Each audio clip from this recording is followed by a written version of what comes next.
if you think about, so I like to think of things in fairly broad terms, which is civilizations, or you could think of societies. And I think there being three layers that have to interact and have to be complete to have a real society or civilization. On the top layer, you need to have a structure through a government and a military. At the bottom layer, it doesn't have to be in this order, but the bottom layer is the social and the cultural, the natural glue or connections, the language, the religion. And the other layer is the economic layer. And interestingly, the way that things have worked in academics in terms of studies, you have political science, you have sociology, and then you have economics. So if you think about the interaction within any group of people, any civilization, all of these components interact. So in my mind, economics should matter because it's an integral part of any civilization.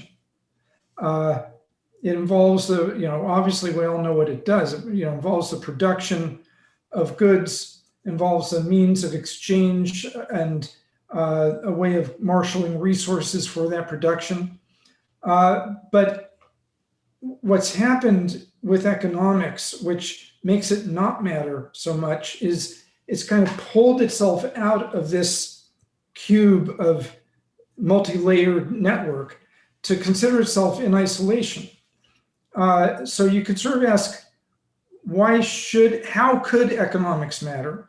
And then ask, how does economics matter given the structure of how it's determined itself?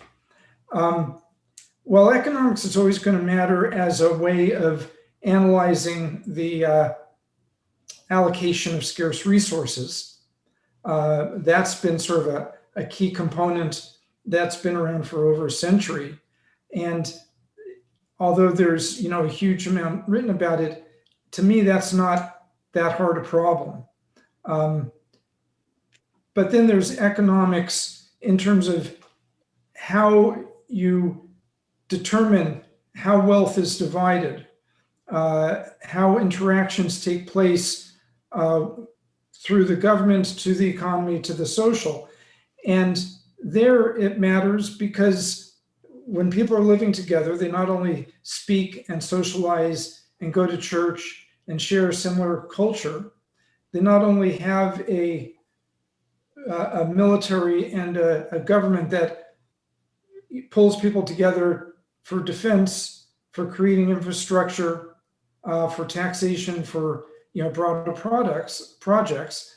But in the middle of it, you have people who are working, who are producing, and how they make the determination and the system with which they make that determination of what they produce, how they work, how the wealth is shared is the essence of economics.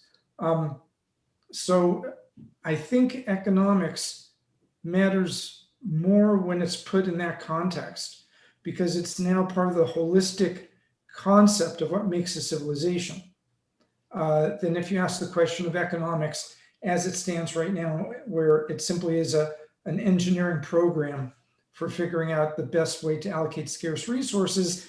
And of course, an economist will say, no, it's a lot more than that. But I don't really know, absent of macroeconomics, which is a reality of our particular economic system. I don't know that the bulk of what goes on in economics really expands much beyond that. It certainly doesn't consider as much as it might its connection to the other layers in this network.